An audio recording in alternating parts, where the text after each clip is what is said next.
नमस्कार साथियों। आज इस फेसबुक लाइव के चर्चा सत्र में जिस विषय पर हम लोगों को बातचीत करनी है वह अंबेडकर और गांधी के विचारों की तुलना पर आधारित है।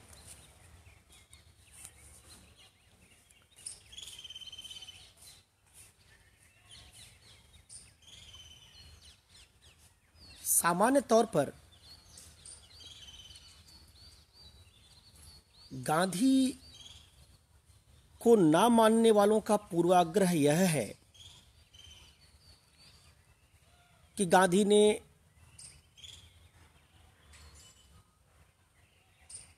दलित सशक्तिकरण के लिए प्रयास नहीं किया और अंबेडकर को ना मानने वालों का प्रायः आक्षेप होता है कि अंबेडकर की दृष्टि संकुचित थी और उन्होंने केवल दलित समुदाय के लिए प्रयास किया। ये दोनों मिथक अगर टूट जाएं तो पूरे देश का बहुत भला होगा। क्या यह बात सही है कि अंबेडकर की दृष्टि संकुचित थी? क्या अंबेडकर के दृष्टिकोण में केवल दलित विमर्श और चिंतन है? क्या अंबेडकर राष्ट्रवादी नहीं थे? क्या अंबेडकर ने हिंदू धर्म पर केवल प्रहार किए? इस तरह की जो धारणा प्रायः सवर्ण हिंदुओं के मन में बनी हुई है, अगर उसको तथ्यात्मक तरीके से दूर कर दिया जाए तो मेरा मानना है सवर्णों के मन में अंबेडकर के प्रति सम्मान बहुत बढ़ जाएगा। और अगर सवर्ण अंबेडकर को अपने नेता की तरह, एक राष्ट्रीय नेता की तरह स्वीकार कर लें तो अंबेडकर को जो एक वर्ग का नेता बना दिया गया है, इसलिए उनकी बात पढ़ने लिखने में सिर्फ एक वर्ग की रुचि बन गई है, वो टूट जाएगी। और तब आप समझ पाएंगे कि अंबेडकर की मेधा की बराबरी का शायद भारत में हमारे पास कोई दूसरा व्यक्ति नहीं। कोई अज्ञानी, कम पढ़ा लिखा व्यक्ति जिसने केवल सुनी सुनाई बातों पर अपनी विचारधारा निर्मित की होगी, पॉलिटिकल पार्टी के सदस्य के तौर पर किसी एक दल के प्रति निष्ठा रखते हुए अंबेडकर को समझा होगा। मेरा पर्सनल मानना है कि वही अंबेडकर का विरोध कर सकता है। और मैं अपने आज की इस चर्चा में इसके लिए आपको कुछ तर्क और प्रमाण भी प्रस्तुत करूंगा, जिसमें आपको पता चलेगा अंबेडकर ना तो हिंदू विरोधी हैं, ना तो अंबेडकर राष्ट्रवाद का विरोध करने वाले व्यक्ति हैं, ना अंबेडकर देशहित के खिलाफ कभी जाते हैं, और अंबेडकर को इस देश, इस संस्कृति, हमारी साझी विरासत से बड़ा प्रेम है। तो एक फॉल्स नैरेटिव पॉलिटिकल पार्टियों ने गढ़ा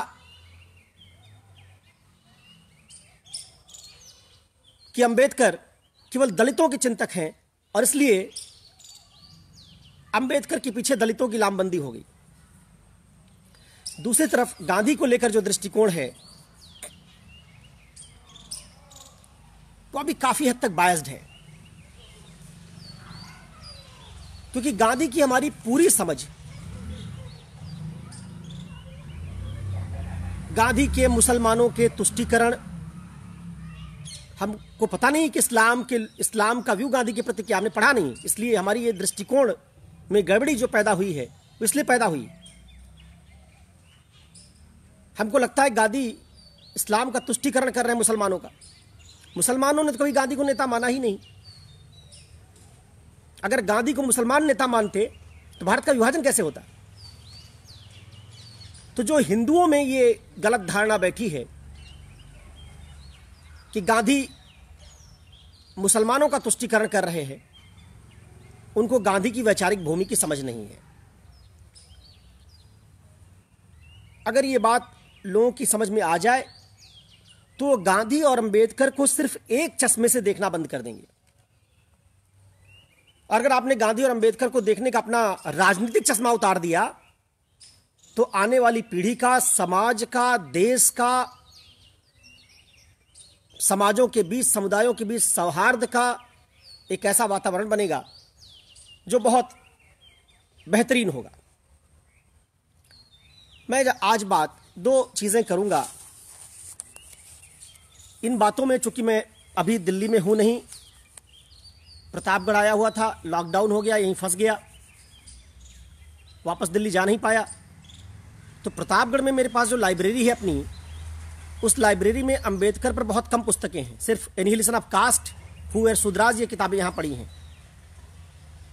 लेकिन संयोग से आज मुझे दिल्ली विश्वविद्यालय के बड़े भाई के समान प्रोफेसर श्री प्रकाश सिंह को सुनने का मौका मिला और मुझे बहुत सारे वो कोटेशन उनके उस चर्चा से मिल गए जो अदरवाइज मुझे जुटाने के लिए लाइब्रेरी खंगालनी पड़ती या बहुत मेहनत करनी पड़ती।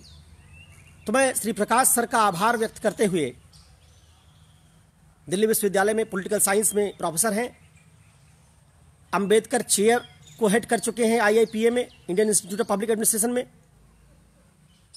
सर के कोटेशंस को मैंने लिया है क्योंकि मेरे पास स्वतंत्र तरीके से स्रोत जुटाने का प्रतापगढ़ में कोई जरिया और नहीं था।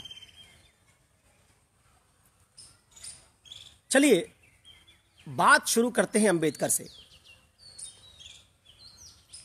और अंबेडकर के विचारों को समझिए। अंबेडकर की कुल रचनाएं 23 वॉल्यूम में भारत सरकार और महाराष्ट्र सरकार ने प्रकाशित की हैं। यह बात मैं मानता हूं हमेशा से कि किसी भी थिंकर को अगर आपको सही तरीके से समझना है, आप में कोई बायस नहीं है, आप वाकई उस थिंकर के बारे में जानना चाहते हैं, तो कभी किसी राजनीतिक प्रक्रिया और राजनीतिक दल के नैरेटिव से उस विचारक को मत समझिए। राजनीतिक दल के जितने अंदर लोग प्रतिबद्धता वाले हैं, ये किसी विचारक का उतना ही हिस्सा यूज करते हैं जितना इनको सूट करता है। परिणाम स्वरूप ये समाज का खासा नुकसान पहुंचाते हैं। अपना राजनीतिक वोट बैंक बनाने और अपनी राजनीतिक विचारधारा को मजबूत करने के लिए ये उस विचारक को एक वर्ग का प्रिय बना देते हैं और दूसरे वर्ग के लिए घृणा का पात्र बना देते हैं।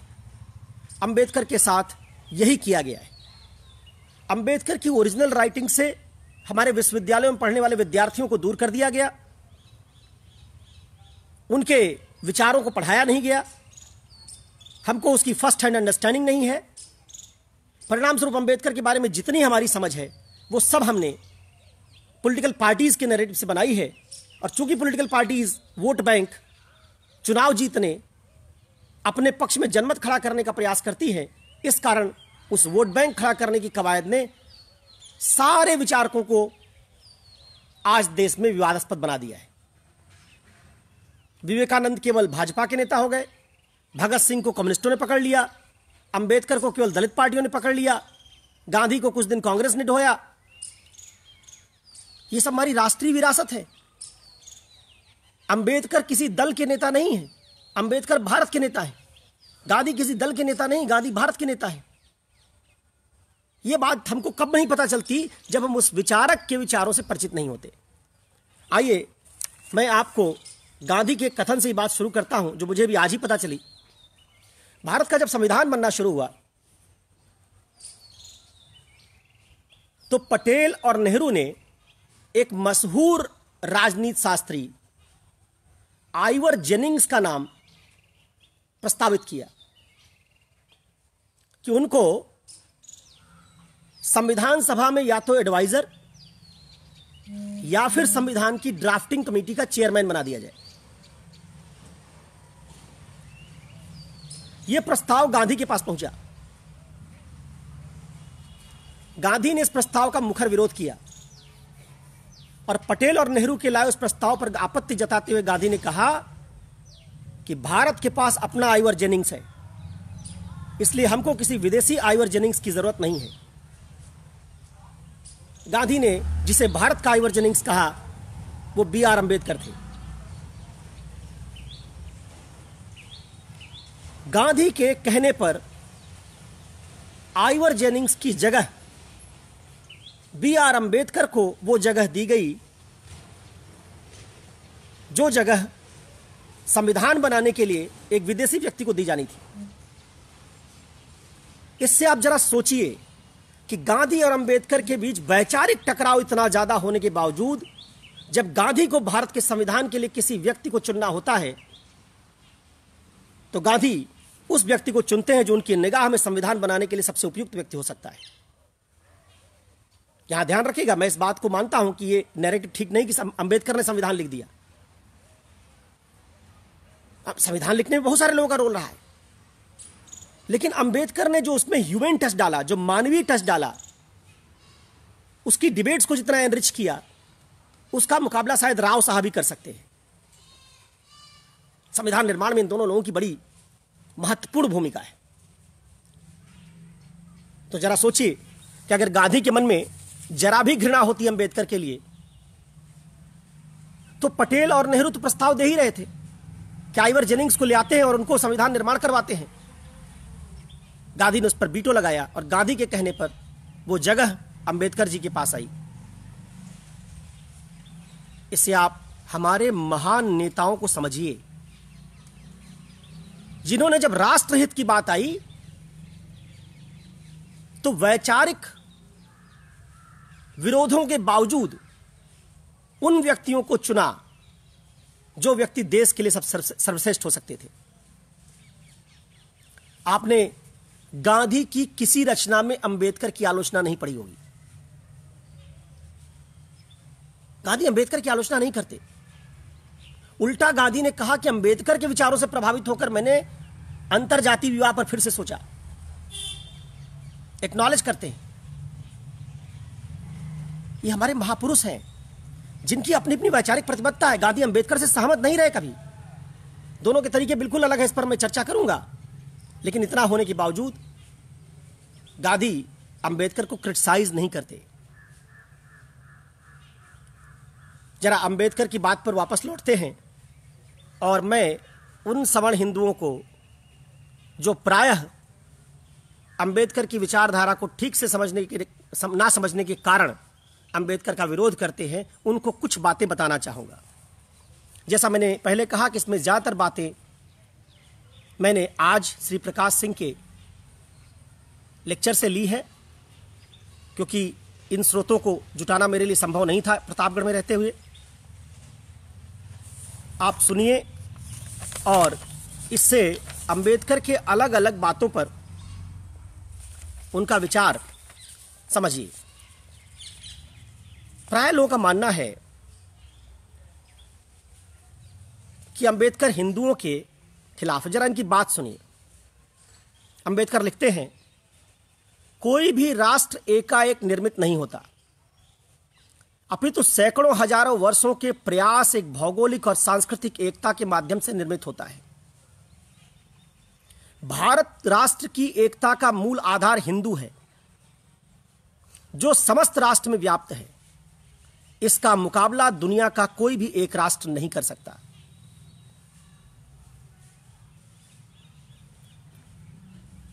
अंबेडकर को जब भारतीय राष्ट्र के मूल इसेंस की पहचान करनी होती है तो कहते हैं कि पूरे भारत में अगर कुछ चीज व्याप्त है भौगोलिक और सांस्कृतिक रूप से तो हिंदू है। अंबेडकर का हिंदुओं से दुराग्रह नहीं है। यह बात उन लोगों को भी समझने की जरूरत है जो दलित सशक्तिकरण के मॉडल में यह नहीं समझ पाते कि हमको हिंदू धर्मशास्त्रों की आलोचना करनी चाहिए जिन्होंने वर्ण व्यवस्था बनाई, लेकिन हिंदू पूरी प्रणाली केवल वर्ण व्यवस्था तक सीमित नहीं है। हिंदू केवल मनुस्मृति नहीं है।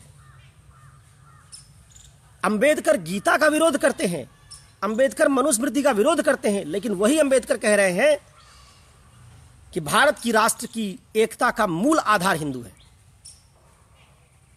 इसका तो अंबेडकर की समझ में सांस्कृतिक तत्व और धार्मिक तत्व का क्लियर अलगाव है। जहां धर्म का मामला आता है वहां मानते हैं कि हिंदू धर्म असहिष्णु है, उसने दलितों को अधिकार नहीं दिया, लेकिन जहां हिंदू संस्कृति की बात आती है वहां उसको केवल दलित चश्मे से नहीं देखते, उसको व्यापक तौर से सांस्कृतिक तरीके से वो समझते हैं। अगली बात देखिए, जहां वो लिखते हैं, बहिष्कृत भारत में उनका एक अखबार है, उसमें हिंदुओं का धर्मशास्त्र शीर्षक से प्रकाशित संपादकीय में वो लिखते हैं, अति प्राचीन काल से वैभव संपन्न राष्ट्रों में हिंदू राष्ट्र भी एक है। इसके साथ के मिस्र, रोम, ग्रीक, बेबीलोनिया आदि का अस्तित्व समाप्त हो गया, परंतु हिंदू राष्ट्र आज भी एक जीवित राष्ट्र है, जीवंत राष्ट्र है, बलवान राष्ट्र है। आगे यहीं पर चेतावनी भी देते हो हिंदू राष्ट्र की तारीफ करने के बाद। कहते हैं लेकिन यह भी आपको समझना होगा, धोखे में रखने की बात होगी। कहते हैं कि लेकिन यह भी अपने आप को धोखे में रखने की बात होगी कि अगर हम कहें कि यह सदैव बलवान राष्ट्र रहेगा, यहां चेतावनी दे रहे हैं कि दुनिया का सबसे बलवान राष्ट्र है, इतनी महान सभ्यताओं में सबसे बलवान राष्ट्र है, लेकिन हम धोखे में रहेंगे अगर हम सोचें कि आगे बलवान राष्ट्र रहेगा। इसलिए आवश्यक है कि जो भेदभाव मूलक व्याख्याएं हैं, व्यवस्थाएं हैं, उन भेदभाव मूलक व्यवस्थाओं को परिवर्तित करना चाहिए और इनको सुधारना चाहिए। जरा देखिए, एक आदमी की वैचारिक दृष्टि, वो भेदभाव का विरोध कर रहा लेकिन हिंदुज्म का विरोध नहीं कर रहा, उसकी एक बलवान राष्ट्र और जीवंत राष्ट्र के तौर पर पहचान कर रहे हैं। आगे इनकी बात सुनिएगा।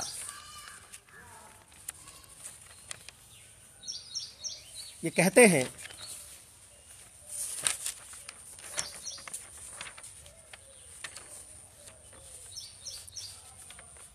दलित समुदाय के प्रति अपनी प्रतिबद्धता के साथ जोड़कर कहते हैं, हमारी दोहरी प्रतिबद्धता है। दोहरी प्रतिबद्धता कौन कौन सी, इसको भी सुनिएगा। मैं अपने लोगों के लिए प्रतिबद्ध हूं। मेरा दृढ़ विश्वास है कि राजनीतिक सुरक्षा से उनकी कठिनाइयों को समाप्त किया जा सकता है। अपने लोग का मतलब यहां दलित, कि मैं दलितों के लिए प्रतिबद्धता रखता हूं, उनका नेतृत्व कर रहा हूं, उनको राजनीतिक सुरक्षा मिलनी चाहिए। लेकिन मैं इस राष्ट्र के लिए भी प्रतिबद्ध हूं, और समाज हित और राष्ट्र हित का विषय होगा, इनके बीच कोई टकराव आएगा तो मैं हर दृष्टि से राष्ट्र हित को समाज हित पर वरीयता दूंगा। एक आदमी जो उस समाज से आ रहा है जिसका समाज हर तरीके से उत्पीड़न कर रहा है, उस वर्ग के साथ अस्पृश्यता दिखा रहा है, वो व्यक्ति जो गुस्से में है, अंबेडकर पर प्राय आरोप लगाया जाता है गुस्से में रहते हैं। उन्होंने लिखा भी है कि मैं कठोर हूं, मैं आक्रामक हो जाता हूं, लिखा है। लेकिन जरा देखिए कि उतने गुस्से के बावजूद क्या कह रहे हूं कि अगर कभी राष्ट्र हित और समाज हित में टकराव हो गया तो मैं समाज हित को वरीयता नहीं दूंगा, मैं राष्ट्र हित को वरीयता दूंगा। आगे सुनिए क्या कहते हैं। कहते हैं, इसी बात को आगे बढ़ाते हुए,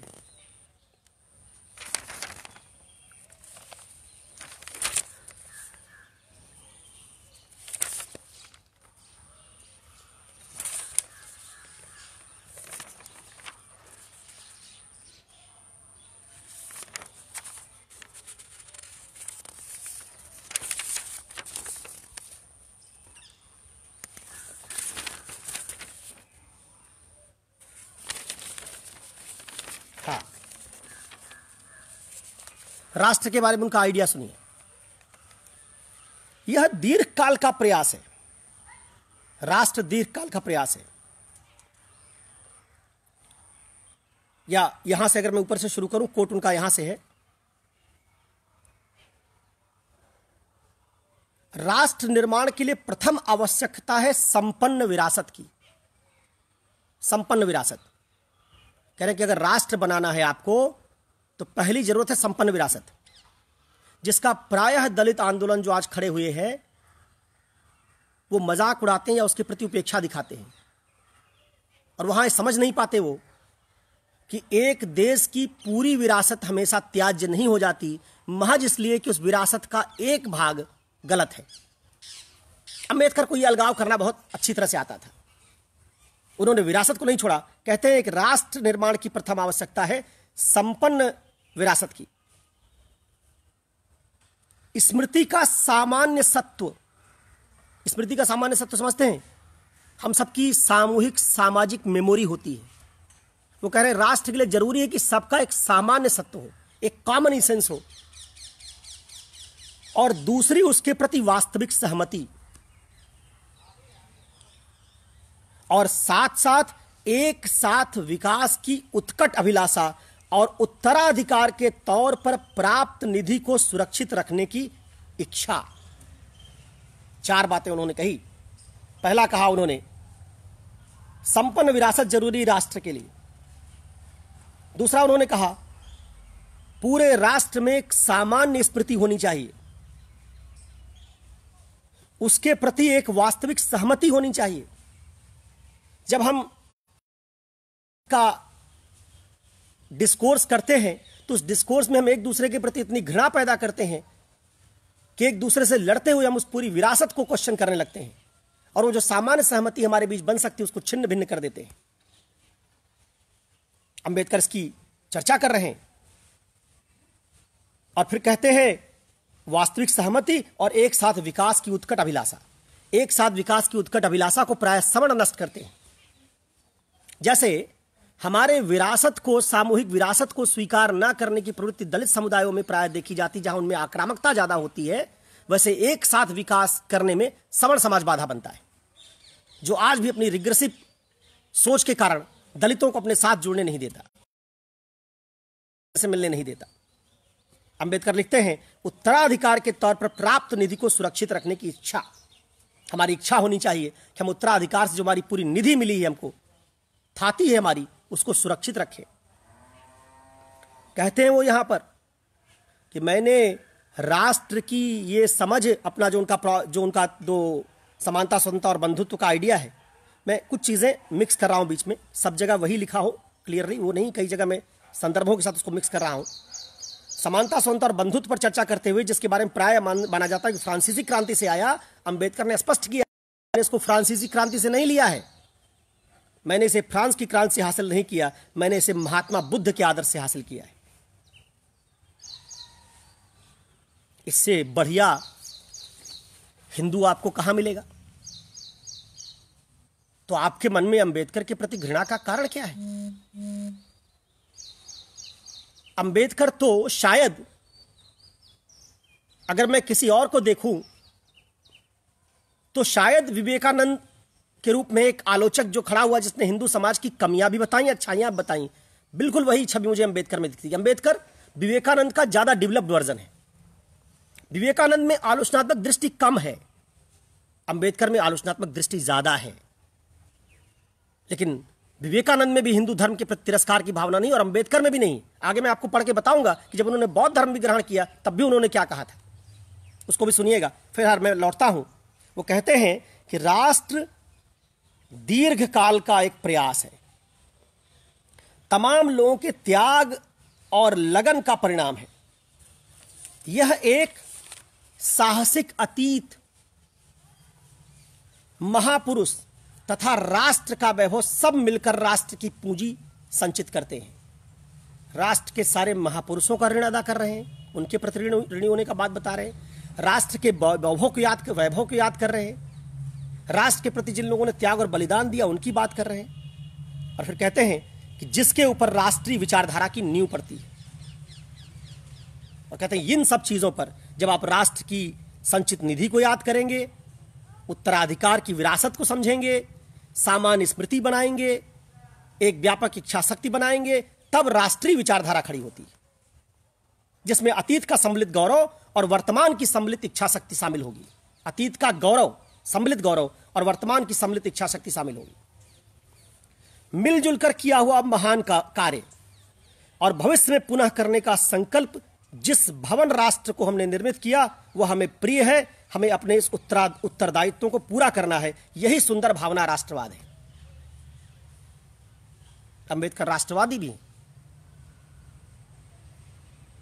प्रायः आज के राष्ट्रवादी राष्ट्रवाद को एक बुरा शब्द मानते हैं। जो राष्ट्रवाद के विरोधी इसको बुरा शब्द मानते हैं।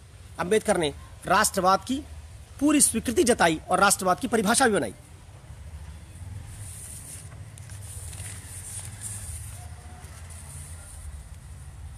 जब उन्होंने बौद्ध धर्म को स्वीकार कर लिया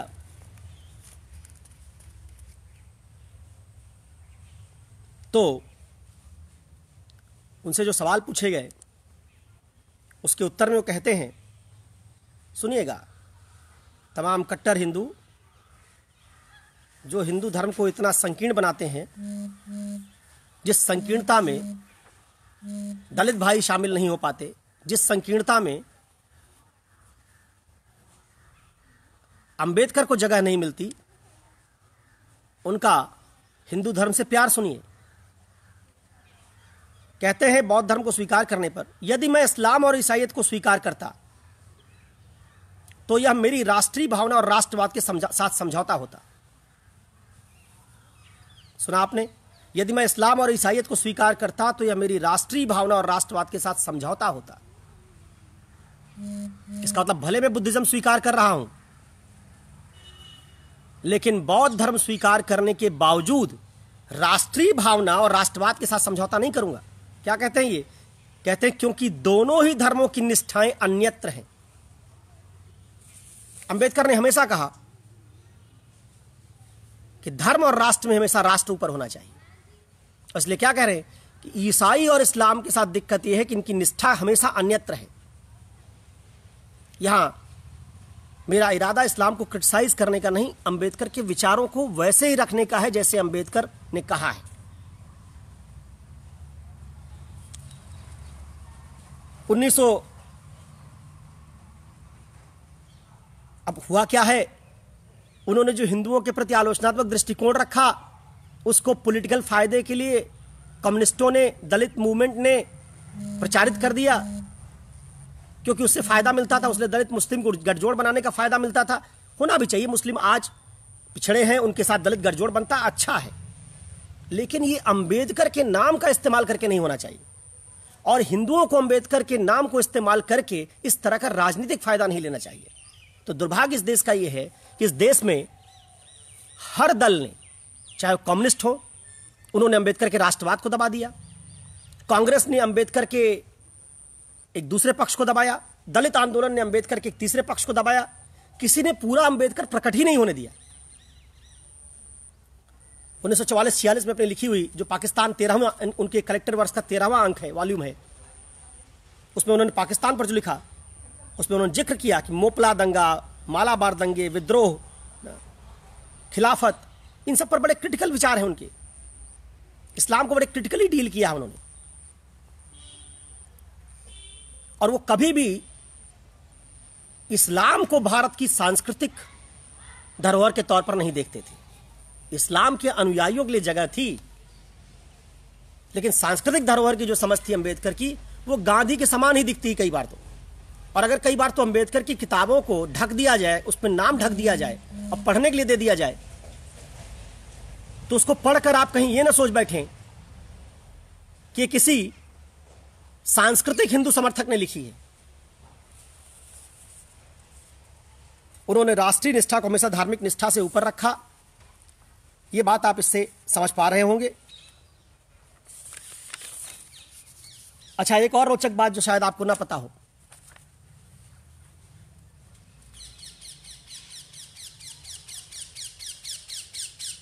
धनंजय कीर, जिन्होंने अंबेडकर को के ऊपर लिखा है, और एक तरह से कुछ लोग कहते हैं कि उसके उनके अनऑफिशियल बायोग्राफर भी वही है, ऑफिशियल बायोग्राफर भी वही है, वो सावरकर की बायोग्राफी पे भी काम कर रहे थे। और सावरकर, मुंजे और अंबेडकर तीनों के डायलॉग्स को उन्होंने, डिस्कोर्स को उन्होंने कलेक्ट किया है। अंबेडकर सावरकर की खूब तारीफ करते रहते हैं और कहते हैं कि अस्पृश्यता निवारण में जो काम आप कर रहे हैं बड़ा शानदार है।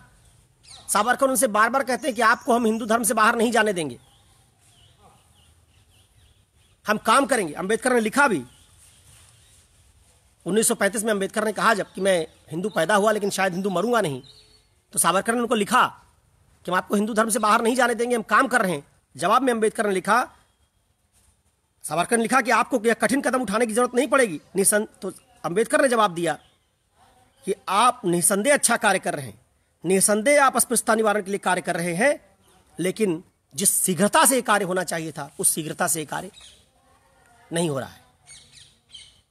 ध्यान रखिएगा, मेरा इंटरेस्ट सावरकर को ग्लोरीफाई करने, हिंदुत्व को ग्लोरीफाई करने में नहीं है, लेकिन जो ये समझ बनी है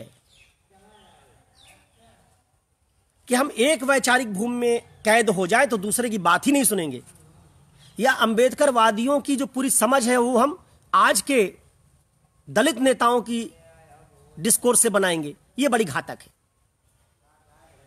इससे आप उस व्यक्ति के साथ न्याय नहीं कर पाते। बसंत मूल ने लिखा कि जब अम्बेडकर ने डिक्लेयर किया कि हिंदू धर्म छोड़ेंगे वो, तो फादर डी नोवली और हैदराबाद के निजाम के बारे में तो लिखा उन्होंने कि 6 करोड़ रुपया लेके बंबई आए, फिर भी अम्बेडकर ने उनसे मिलने से इनकार कर दिया। अब बाद में हैदराबाद के निजाम को उन्होंने विद्रोही की संज्ञा दी। धारा 370-35 पर आप जानते हैं कि अम्बेडकर उन बैठकों में नहीं गए। शेख अब्दुल्ला से उन्होंने साफ साफ कहा कि मैं 370 का समर्थन नहीं करता हूं, एक राष्ट्र के भीतर मैं इस तरह की बात का समर्थन नहीं करूंगा। तो मेरे निगाह में तो अम्बेडकर से बड़ा ना कोई राष्ट्रवादी है, ना अम्बेडकर से बेहतर कोई हिंदू है। ऐसा हिंदू जो हिंदू धर्म की सारी बुराइयों पर भी लिखता हो, जिसको साहस के साथ स्वीकार करना चाहिए, और ऐसा हिंदू जो हिंदू धर्म की सारी अच्छाइयों को भी स्वीकार करता हो, ऐसे महामानव को हिंदू धर्म ने अपने धर्म से बाहर जाने देकर घोर अपराध किया। अंबेडकर से बेहतर हिंदू धर्म को नहीं मिल सकता था, जो इतनी पीड़ा में रहे होंगे, जहां वो हिंदू धर्म के बारे में इतनी बेहतर बात कहने के बावजूद हिंदू धर्म से बाहर गए। और लेकिन उसके बावजूद हिंदू धर्म से बाहर जाने के बावजूद उन्होंने सांस्कृतिक विरासत को कभी चुनौती नहीं दी। चुनौती भी दी तो धर्मशास्त्र को दी। धर्मशास्त्र और संस्कृति में अंतर होता है, इस बात का विभाजन उन्होंने हमेशा किया। ये बात अगर आप समझते हैं तो आप अंबेडकर के बारे में, अंबेडकर ने लिखा, मेरी वाणी में कठोरता होती है, मेरी वाणी सबको दबाव में लाती है, लेकिन मैं आप सबको विश्वास दिलाता हूं, जब वो गोलमेज सम्मेलन के लिए जा रहे थे तब की बात सुनिए, लेकिन मैं आप सबको विश्वास दिलाता हूं कि मैं अपनी विदेश यात्रा में भारत की प्रतिष्ठा पर कोई आंच नहीं आने दूंगा। मैंने कभी भी राष्ट्रद्रोह नहीं किया है, राष्ट्रहित मेरे हृदय में है और सदैव रहेगा।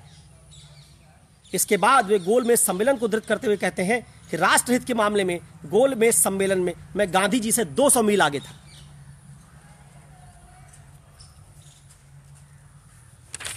और उनकी जो कुछ बातें हैं जरा सुन लीजिए आप।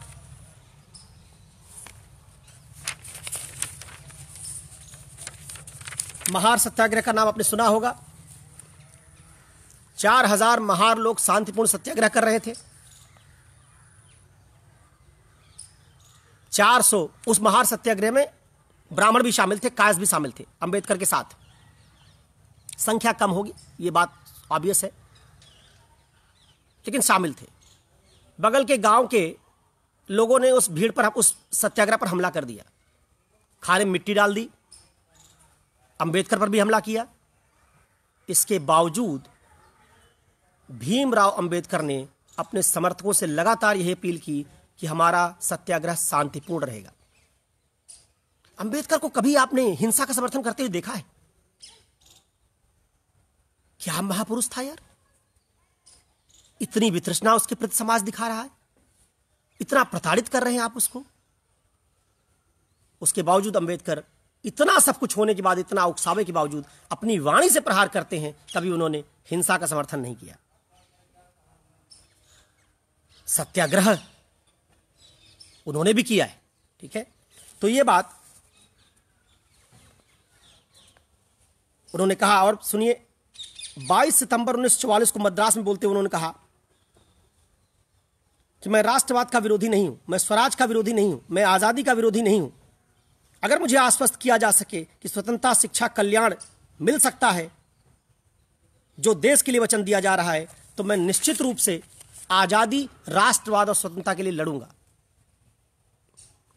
गोलमेज सम्मेलन में भी उन्होंने यही कहा भाई मुझे भरोसा दिला दो कि आजादी के बाद हमारे समुदाय और दलितों के लिए क्या करोगे, उसका क्लियर ब्लूप्रिंट दिखा दो। कहा गांधी जी से कि हमारे लोग भारत की आजादी में आपसे बढ़ चढ़ के हिस्सा लेंगे, बस हमको यह बता दीजिए कि आजादी के बाद हमारी स्वतंत्रता पर क्या होगा। इसलिए कई बार ये निश्चित, इसमें कोई डाउट नहीं कि अंबेडकर जेल नहीं गए, स्वतंत्रता आंदोलन की लड़ाई में भाग नहीं लिया, लेकिन वो बार बार ये कहते रहे अपने भाषणों में कि भाई हमको आश्वस्त करो कि आजादी के बाद हमको क्या मिलेगा, हम सब आजादी की लड़ाई में कूदेंगे। 150 साल की गुलामी अंग्रेजों की सवर्ण हिंदुओं को बहुत बुरी लग रही थी। अंग्रेजों ने दास्ता फैलाई, दास बनाया, गुलामों जैसा बर्ताव किया, तो आपकी अंतरात्मा हिल गई। और 2000 साल से जो समुदाय गुलामी झेल रहा था, उसकी अंतरात्मा के बारे में क्या सोचना है? तो अंबेडकर को कोई ठोस आश्वासन नहीं मिला। इसलिए मेरी समझ में उनकी स्वतंत्रता आंदोलन में भागीदारी ना होना, उसका बड़ा कारण यह रहा है कि बार बार कहते रहे कि मुझे बताइए कि मुझे मिलेगा क्या आज़ादी के बाद, मैं स्वतंत्रता आंदोलन में भाग लूंगा। और कहा इन्होंने कि हमारे लोग ज़्यादा बढ़ चढ़ कर भाग लेंगे। पूना पैक्ट के बाद भी उन्होंने कहा कि उनका स्टेटमेंट में कहीं मैंने लिखा है अभी, मेरे जैसे सैकड़ों अंबेडकर गांधी का स्थान नहीं ले सकते। हालांकि बाद में उन्होंने पूना पैक्ट का विरोध किया और उसके बारे में कहा कि मेरे ऊपर बहुत दबाव डाला गया, लेकिन उन्होंने ये भी कहा। तो अगर आप इसको देखते हैं, उन्होंने कांग्रेस और गांधी जी को इंगित करते हुए कहा अहमदाबाद में कि मैं आपसे ज्यादा प्रतिबद्धता से लड़ना चाहता हूं। मानवता के इतिहास में राष्ट्रीयता एक बहुत बड़ी शक्ति है। फिर राष्ट्रीयता की बात की उन्होंने। यह एकत्व की भावना है, किसी वर्ग विशेष से इसका संबंध नहीं होता। यही राष्ट्रीयता और राष्ट्रीय भावना का सार है। लेकिन इसके लिए मुझे आश्वासन चाहिए। तो अपने भाषणों में गांधी को अक्सर एड्रेस करके बात कहते रहते थे। उन्होंने ये भी कहा कि लोग, मैं चाहता हूं कि पहले कहें कि हम पहले भारतीय हैं, बाद में हिंदू और मुसलमान। इंडियन आइडेंटिटी को भी उन्होंने काफी प्रमोट करने की कोशिश की है।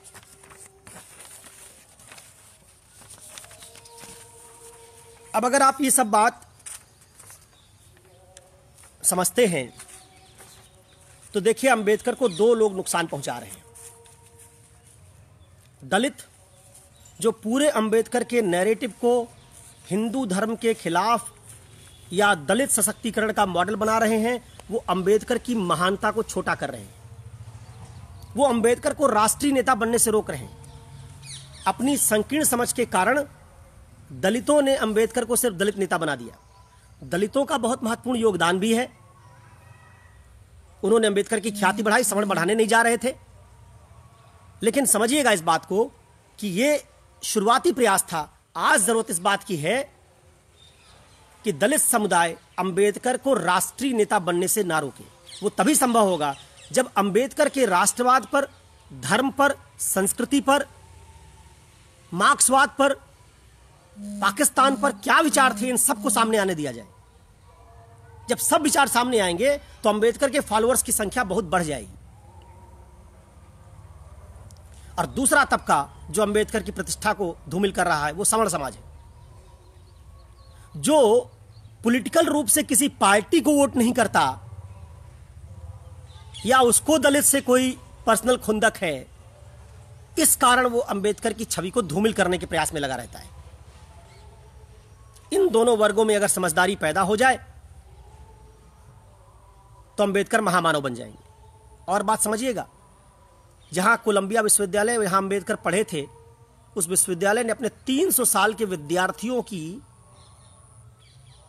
जब एक मूल्यांकन की प्रक्रिया शुरू की कि हमारे यहां का कौन सा विद्यार्थी इसका प्रभाव सबसे ज्यादा होगा, तो उन्होंने अंबेडकर को उसमें सबसे ऊपर रखा कि 300 साल की हिस्ट्री में सबसे जो बेहतरीन विद्यार्थी हमारा रहा वो अंबेडकर है। और शायद 2017 में यूएन ने अंबेडकर को महामानव घोषित किया। तो अंबेडकर के साथ न्याय करने की जरूरत है। उसका सीधा तरीका है, बहुत आसान तरीका है। अंबेडकर के बारे में कोई भी बात किसी राजनीतिक व्यक्ति या किसी सेकंड हैंड सोर्स से मत सुनिए और मानिए। अंबेडकर की सारी बातों को उनके कलेक्टेड वर्क से पढ़िए। मैंने भी पूरा नहीं पढ़ा, लेकिन पढ़ूंगा। कुछ मैंने पढ़ा और कुछ पढ़ूंगा। अब मैं दो बात आपको कहता हूं। एक, अगर अंबेडकर ना होते तो क्या होता? एक सवाल पूछा गया था एक बार कि अगर गांधी ना होते तो क्या होता, अंबेडकर ना होते तो क्या होता। समझिएगा इसको। आज के दिन वो समझ हमारी अंबेडकर के प्रति सच्ची श्रद्धांजलि होगी। मैं जनरली किसी नेता के लिए कोई फेसबुक पर पोस्ट नहीं लिखता हूं। उसका एक बड़ा कारण होता है। हालांकि मेरे ऊपर गांधी का प्रभाव थोड़ा ज्यादा है, ये बात मुझे एडमिट कर लेनी चाहिए, लेकिन फिर भी मैं गांधी से हर बात में सहमत नहीं हूं। मैं गांधी की तमाम बातों का आलोचक हूं, लेकिन फिर भी मैं प्रायः इसलिए नहीं लिखता बड़े महापुरुषों के बारे में। जब आप इतने बड़े महापुरुष के बारे में लिखें और उसके नीचे कम समझ वाले लोग निंदामूलक टिप्पणी कर दे जिन्होंने उस व्यक्ति को समझा नहीं है, तब दिल दुखता है। ये जो राष्ट्र है जिसमें आप रह रहे हैं, जिसको अंबेडकर ने कहा कि दुनिया का सबसे जीवंत राष्ट्र है, सबसे बलवान राष्ट्र है, इसको अलग अलग विचारधाराओं ने पुष्पित पल्लवित किया है, जिसमें ज्योतिबा फुले, अंबेडकर, गांधी, विवेकानंद, बुद्ध, महावीर, चाणक्य सब शामिल हैं। सबके विचार अलग अलग हैं। हम उनके विचारों से सहमत ना हो ये तो चलेगा, लेकिन हम उनके प्रति तिरस्कार करें ये ठीक नहीं है। इनमें से कोई आदमी जो भारत के महान लोगों में शामिल है, ये कोई भारत को कमजोर नहीं करना चाहते थे। इन सबके भारत के हित को समझने का तरीका अलग अलग था। इसलिए सच्ची श्रद्धांजलि अंबेडकर को यह होगी कि जिन लोगों से आप वैचारिक मतभेद रखते हैं, चाहे वो गांधी हो, चाहे भगत सिंह हो, चाहे विवेकानंद हो, अगर वैचारिक मतभेद को दूसरे स्तर पर ले जाना तो उनको पहले पढ़िए। दुनिया में प्लेटो से बहुत लोग मतभेद रखते हैं, स्त्रीवादी मतभेद रखते हैं, लोकतंत्र के समर्थक मतभेद रहते हैं, लेकिन दुनिया से लोकतंत्र इस मतभेद के कारण लोगों ने विश्वविद्यालयों में प्लेटो को पढ़ना बंद तो नहीं कर दिया। तो आप गांधी को पढ़ना क्यों नहीं चाहते? आप अंबेडकर को पढ़ना क्यों नहीं चाहते? आप विवेकानंद को पढ़ना क्यों नहीं चाहते? यह हमारी राष्ट्र की धरोहर है। इसलिए मैं प्रायः किसी नेता की जयंती पर या किसी महापुरुष की जयंती पर प्राय नहीं लिखता, क्योंकि अल्पज्ञ लोग उस महान आदमी को अपनी कम समझ से छोटा बनाने का प्रयास करते हैं। जरा सुनिए कि अगर अंबेडकर ना होते तो क्या होता। मैं अक्सर इस बात को क्लास में पढ़ाता हूं। अगर अंबेडकर ना होते और भारत में संविधान यह बन गया होता, नेहरू, बाकी लोग, केजी राव, सबका आइडिया था समाजवाद का, लोकतंत्र आता ही, फंडामेंटल राइट आते ही, सब आता ही। 1950 में आप संविधान बना लेते, संविधान बन जाता, उसके बाद उस संविधान के आधार पर आप राष्ट्र खड़ा करते, शिक्षा दीक्षा देना शुरू करते। 17, 18, 19 करोड़ दलितों का सशक्तिकरण ना होता, क्योंकि उनके मन में वर्गीय चेतना अंबेडकर ना होते तो पैदा ना हुई होती। धर्म की किसी ने आलोचना ना की होती। 5 लाख 10 लाख समझदार दलितों की फौज ना खड़ी हुई होती। जरा बताइए, तब दलितों को जब हिंदू समाज अधिकार ना देता और आज 2020, 2017, 2019, 2010 में या उससे पहले जाएं, अंबेडकर की प्रेरणा लेके बहुजन समाज पार्टी, बहुत सारे दल ना खड़े हुए होते, दलित आंदोलन के पास कोई चेहरा ना मिल पाया होता, रोल मॉडल ना होता, आइकन ना होता, दलित सशक्तिकरण की प्रक्रिया शुरू ना हो पाती, दलितों को अधिकार ना मिल पाता, तो दलितों में आक्रोश की मात्रा ज्यादा होती है कम? भाई, जब कोई दलित पार्टी खड़ी ना होती, दलित आंदोलन होता नहीं, आरक्षण दलितों को मिलता नहीं, क्योंकि सब अंबेडकर के नाम पर ही हुआ है, तो दलितों में गुस्से की मात्रा बहुत ज्यादा होती, क्योंकि उस राष्ट्र में सरकारी नौकरियों में शामिल ना होते वो, उस राष्ट्र में राजनीति में ना होते वो, उस राष्ट्र में बुद्धिजीवी ना बनते वो, तो क्या होता? 17-18 करोड़ की आबादी में अगर ये आक्रोश जगता कि जो हमारा संविधान बना सब फर्जी है, इसका एक भी अधिकार हमको नहीं मिलता, तो जरा सोचिए कि जब आज नक्सलवादी आंदोलन पूरे देश में चल रहा है, जिसके समर्थकों की संख्या कुछ लाख में है, उनको आपकी पूरी भारतीय राज्य की सुरक्षा एजेंसियां मिलकर संभाल नहीं पा रही हैं। अगर 18 करोड़ दलितों की इस राष्ट्र में आस्था खत्म हो गई होती तो नक्सलवाद आज इलाहाबाद, दिल्ली, होशियारपुर, पटना, जालंधर, मुंबई सब जगह होता, क्योंकि नक्सलवादी तो जंगल में थे लेकिन दलित हर जगह। 17-18 करोड़ लोग अगर आपके इस राष्ट्र के खिलाफ खड़े हो जाते तो आपकी राष्ट्र की अखंडता और एकता तेल लेने चली जाती। आज राष्ट्र के तौर पर हम इसलिए सुरक्षित हैं कि समय रहते अंबेडकर आ गए, उन्होंने दलित विमर्श शुरू कर दिया, दलितों में दलित चेतना पैदा हुई, उन्होंने अपने अधिकार मांगे, अधिकार का दबाव बढ़ा। अंग्रेजों ने भी अंबेडकर की मांग के कारण कुछ रियायतें दी दलित समुदाय को, और भारत जब आजाद हुआ तो एक दलित राजनीति का बीज पड़ चुका था। जब काशीराम मायावती ने सोचा तो उनके पास अंबेडकर के रूप में एक रोल मॉडल था जिसको सामने रखकर वो दलित राजनीति कर सकते थे।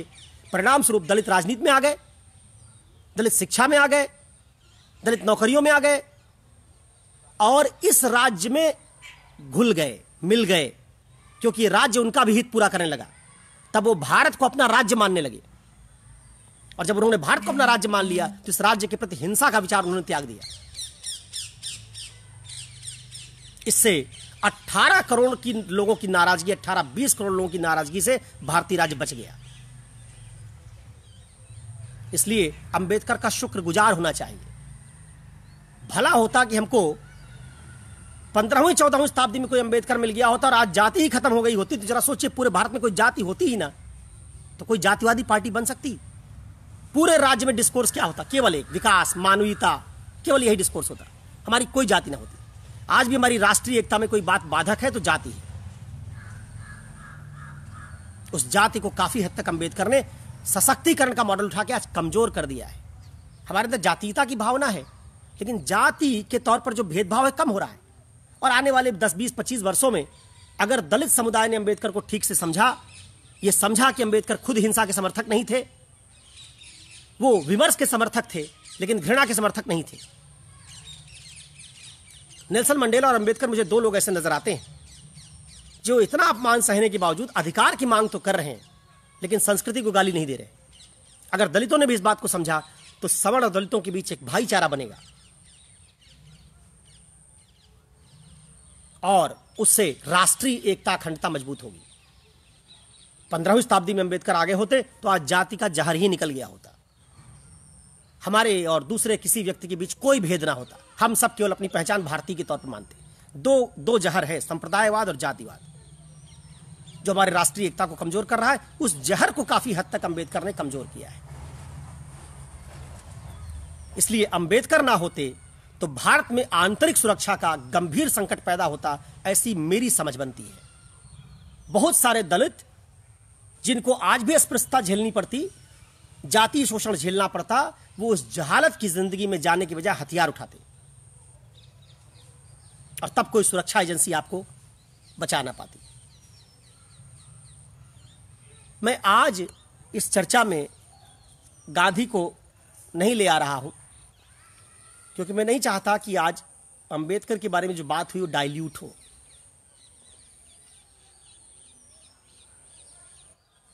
तो मैं समझता हूं कि आप में से जो लोग इस चीज को देख रहे हैं और जो आगे देखेंगे, उनकी सच्ची श्रद्धांजलि अंबेडकर के प्रति यह होगी कि आप अंबेडकर की ओरिजिनल राइटिंग्स को पढ़िए और अंबेडकरवाद को राजनीतिक मत बनने दीजिए। अंबेडकरवाद को वो अंतर्राष्ट्रीय महत्व मिलना चाहिए जो गांधीवाद को कई मायनों में मिला हुआ है। गांधी पर जब मैं चर्चा करूंगा तो आपको दिखाऊंगा कि नॉर्वे में आंदोलन खड़ा होता है पर्यावरण का, तो अर्ने नैश जो इको फिलॉसफी का जनक है वो कहता है कि मैंने प्रेरणा गांधी से ली है। गांधी का क्षैतिज विस्तार बहुत ज्यादा है। हो सकता है दलितों को गांधी के विचार ठीक ना लगते हो, दलित सशक्तिकरण के, हालांकि गांधी ने कभी अस्पृश्यता का समर्थन नहीं किया। उनका तरीका बदलाव का दूसरा था, उस पर हम लोग काफी विमर्श कर सकते हैं। लेकिन गांधी का भी वैचारिक क्षेत्र बहुत बड़ा है। गांधी पूंजीवाद के विरोधी भी है। अब पूंजीवाद से तो दलितों का भी नुकसान होता है, तो वहां तो दलित और पूंजीवाद, दलित विमर्श और पूंजीवाद का विरोध जुड़ता है। वहां गांधी दलित विमर्श के खिलाफ नहीं जाते। गांधी पर्यावरण के समर्थक है, वहां भी आज पूरी दुनिया के लिए वो बात जरूरी है। तो गांधी का एक हिस्सा हो सकता है जिससे हमको एतराज हो, आपत्ति हो, पूरा हिस्सा नहीं। वैसे अंबेडकर का भी कुछ हिस्सा हो सकता है जिससे कुछ लोगों को एतराज हो, आपत्ति हो, लेकिन पूरा हिस्सा नहीं। इस्लाम के लोगों को भी अंबेडकर को खासा पढ़ना चाहिए, क्योंकि देखिए आज बहुत सारे इस्लामिक पॉलिटिकल पार्टियां और इस्लामिक लोग अंबेडकर को अपने प्ले कार्ड के रूप में यूज कर रहे हैं।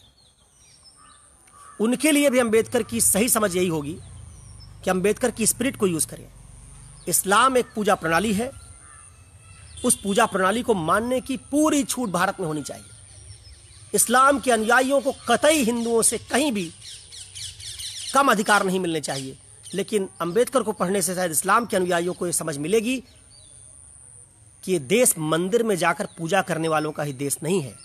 इस देश में बुद्ध भी हैं, महावीर भी हैं, उनको भी इस्लाम के अनुयायियों को स्वीकार करना चाहिए। केवल कुरान से काम नहीं चलेगा। जब इस्लाम के अनुयायी भी अपनी समझ को व्यापक समझेंगे, बनाएंगे और देखेंगे कि अंबेडकर ने जो क्रिटिक की वो निष्पक्ष है। अंबेडकर गांधी की तरह भावुक भी नहीं थे, भावना में बह गए हो, खिलाफत आंदोलन का समर्थन नहीं किया, मोपला विद्रोह को सही चश्मे से देखा। तो मेरा मानना है कि इस्लाम के भीतर भी जो बुद्धिजीवी बहस शुरू होनी चाहिए, उसके लिए अंबेडकर एक माध्यम बन सकते हैं। सवर्णों के भीतर भी अंबेडकर एक साहसिक बहस का माध्यम बन सकते हैं। दलितों के भीतर वो नई चेतना का माध्यम बन सकते हैं। दलित चेतना जहां तक पहुंची है उसको उससे आगे ले जाने की जरूरत है, जहां उसका विस्तार हो। अभी वो सशक्तिकरण के लिए इस्तेमाल हो रही थी, अब उसमें विस्तार की जरूरत है। और इस्लामिक चेतना को रिफाइन करने के लिए अंबेडकर के विचार की जरूरत है। आज मैं अपनी इसी बात से अंबेडकर को अपनी भावभीनी श्रद्धांजलि अर्पित करते हुए इस सेशन को समाप्त करता हूं। कल की चर्चा में हम लोग थोड़ी बात गांधी पर करेंगे और देखेंगे कि गांधी ना होते तो क्या होता और गांधी और अंबेडकर के विचारों में टकराव कहाँ है। आज की इस चर्चा में बहुत सारे उदाहरण मैंने श्री प्रकाश सिंह के चर्चा से लिए थे, उनका मैं आभार व्यक्त करता हूं और आप सबका आभार व्यक्त करता हूं कि आपने मुझे इतने धैर्य के साथ सुना। नमस्कार।